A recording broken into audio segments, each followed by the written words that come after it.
एक इंपॉर्टेंट बात मैं आपको बता देता हूं। देखो, जब आप कोई काम कर रहे होते हो और उस काम में आपको थोड़ी देर के लिए सही रास्ता नहीं दिखाई दे रहा होता है, आपको सक्सेस नहीं दिखाई दे रहा होता है, तो आपको ना थोड़ा सा वो रास्ता बदलने की जरूरत पड़ती है और आपको ये समझने की जरूरत पड़ती है कि कुछ ना कुछ हमें अपने तरीके में, प्रोसीजर में, काम करने के मेथड में थोड़ा चेंज करने की जरूरत है। उसी तरीके से आप तैयारी कर रहे हो, बहुत अच्छी बात है, लेकिन आपको कुछ चीजें चेंज करने पड़ेंगे अपने शेड्यूल में। पहला चीज, अगर आप पढ़ाई कर रहे हो तो प्रॉपर तरीके से करो। ऐसा नहीं कि बेड पे लेट के हम पढ़ाई कर रहे हैं, कभी कहीं कोने में बैठ के पढ़ाई कर रहे हैं, कभी कहीं पढ़ाई कर रहे हैं। पढ़ाई करने का एक प्रॉपर शेड्यूल बनाओ, एक प्रॉपर स्पेस बनाओ जहां पे टेबल चेयर पे ही बैठ के पढ़ो। आप कितने भी फाइनेंशियली वीक होंगे, लेकिन एक 200-300 रुपए का टेबल चेयर तो अरेंज कर ही सकते, बैठ के ही पढ़ो। कभी भी लेट के या कहीं भी खड़े होके या कहीं भी रैंडम तरीके से पढ़ाई मत करो। दूसरी बात, जहां पे पढ़ रहे हो वहां पे सिस्टमैटिक अरेंजमेंट करो। तीसरी बात, आप अपने आसपास के इन्वायरमेंट को चेंज करो। जैसे आप पहले जिन लोगों से मिलते थे, अगर वो नीड से रिलेटेड है, काम की कंस्ट्रक्टिव बातें करते हैं, तो उनके साथ आप कनेक्टेड रहो। बाकी दुनिया में बहुत ऐसी चीजें हैं, चल रही है, बहुत ट्रेंड चल रहा है, बहुत सारी चीजें चल रही होती है, उसमें आपको पार्टिसिपेट करने की जरूरत नहीं है। आपके बहुत बड़े फ्रेंड सर्कल भी होंगे, उसमें बहुत तरह के लोग होंगे, उनके साथ रोज बात करना जरूरी नहीं है। आप सिर्फ उन्हीं से बात करिए जो फिजिक्स, केमिस्ट्री, बायोलॉजी की बात होती हो, नीट की बात होती हो और कंस्ट्रक्टिव और सही तरीके की बात होती हो, डीमोटिवेटिंग बात नहीं होती हो, पहले मेहनत की बात होती हो, उछलने कूदने की बात नहीं होती हो ज्यादा। ठीक है ना? आप उन लोगों से रिलेशन बनाइए। कोई नहीं है तो अकेले पढ़िए। बैच में खुद ब खुद आपसे रोज आके 3 टीचर मिल रहे हैं, आपको और किसकी ज्यादा जरूरत है? 3 टीचर, 4 टीचर रोज आपसे आके मिल रहे हैं, बातें कर रहे हैं, आपको और कितने लोगों की जरूरत है? तो आप अपने इन्वायरमेंट में फिजिक्स, केमिस्ट्री, बायोलॉजी के टीचर, अपना स्पेस, बस इतना करिए। ठीक है? तीसरी बात ये बहुत इंपॉर्टेंट बता रहा हूं, ये चेंज करो। आप अपने इन्वायरमेंट को, आसपास के इन्वायरमेंट को चेंज करो। अगर आप किसी से बात करते हो और उसका बात निगेटिव है, तो आप उसको नहीं चेंज कर सकते। अगर आप किसी से बात करते हो, वो फिजिक्स, केमिस्ट्री की बात नहीं करता, किसी और चीज की बात करता है, तो आप उसको थोड़ी ना चेंज कर सकते हो। आपके लिए नीट की बात नहीं करेगा, आप उस आदमी को चेंज कर दो। आप अपना इन्वायरमेंट चेंज करो एंड फोकस से सिर्फ फिजिक्स, केमिस्ट्री, बायोलॉजी की बात कर लो साल भर। तुम्हारा 100% फोकस, ध्यान, काम, एक्टिविटी सब इसी के अराउंड होना चाहिए पूरे साल भर, जब तक नीट का पेपर नहीं हो जाता है। चाहे कोई रिलेटिव हो, चाहे कोई दोस्त यारी हो, चाहे बहुत कोई क्लोज हो, सबसे रिश्ता नाता तोड़ दो।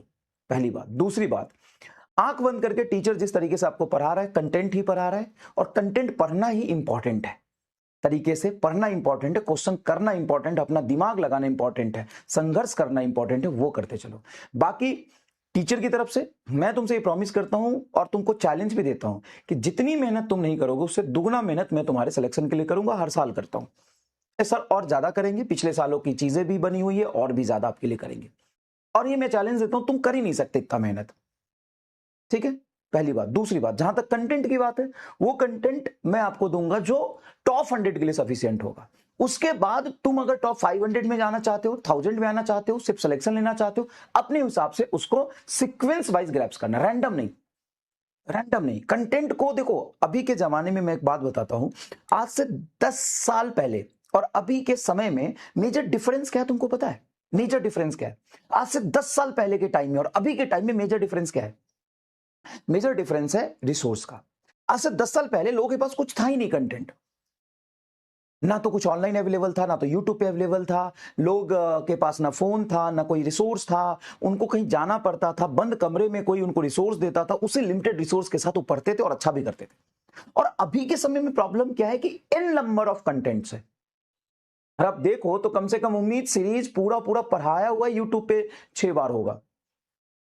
इन नंबर ऑफ आपको module, in number of test, in number of content आपको मिल जाएगा, खूब सारे मिल जाएंगे, और बहुत हाई लेवल के भी मिल जाएंगे, बहुत अच्छे अच्छे लेवल के मिल जाएंगे। लेकिन प्रॉब्लम ये है कि कुछ भी रैंडम करने से आपका सिलेक्शन नहीं होगा, कुछ भी करने से आपका सिलेक्शन नहीं होगा। करना होगा अपने तरीके, रिक्वायरमेंट को समझ के, सीक्वेंस में अच्छे से पढ़ने से। समझ रहे हो? तो रिसोर्स इतना ज्यादा आजकल के समय में है, तभी तो बैच लेके अंदर आते हो। अब बैच क्यों लेते हो? बैच लेने की जरूरत है क्या एक्चुअल में? बहुत बड़ी बात मैं बोल रहा हूं, क्या बैच लेने की जरूरत है एक्चुअल में? नहीं, नहीं। अगर तुमको सिर्फ पढ़ना ही हो, कुछ भी पढ़ना हो, तो यूट्यूब पे खोलो लेक्चर, लग जाओ वहां पर, सारे चैप्टर के कम से कम 20-20 लेक्चर अवेलेबल है। सिर्फ तुम ग्रेविटेशन सर्च कर लो, रोटेशन सर्च कर लो, उस कम से कम 20-25 लेक्चर होगा हर लेवल का, मेन से लेके एडवांस से लेके नीट के लेवल पे हर लेवल का अवेलेबल होगा। लेकिन कर तुम पाओगे वहां से? नहीं, क्योंकि अगर तुम डिसिप्लिन होकर भी कर लोगे ना तो एक सबसे बड़ी समस्या आएगी कि वो आपके लिए जरूरी है कि नहीं। सही डायरेक्शन में चलना जरूरी है। तो मैं आपको तरीके से जो स्टार बैच का, जो टॉप 100 का, टॉप 10 का, किसी भी XYZ के कोचिंग का जो कंटेंट होता है वो मैं प्रोवाइड आपको करा दूंगा। लेकिन आपको अपने तरीके से उसका यूज करना है। अगर आपको टॉप 100 को टारगेट कर रहे हो तो उसे तरीके से यूज करो, और वो सारा कंटेंट, सारी चीजें मैं सीक्वेंस में धीरे धीरे आपको सारा अवेलेबल करा दूंगा। ठीक है, उसकी कोई टेंशन नहीं है, कोई टेंशन नहीं है। ठीक है, बाकी आप थोड़ा सा फोकस से जैसा कहता चलो वैसा करते चलो। ठीक है।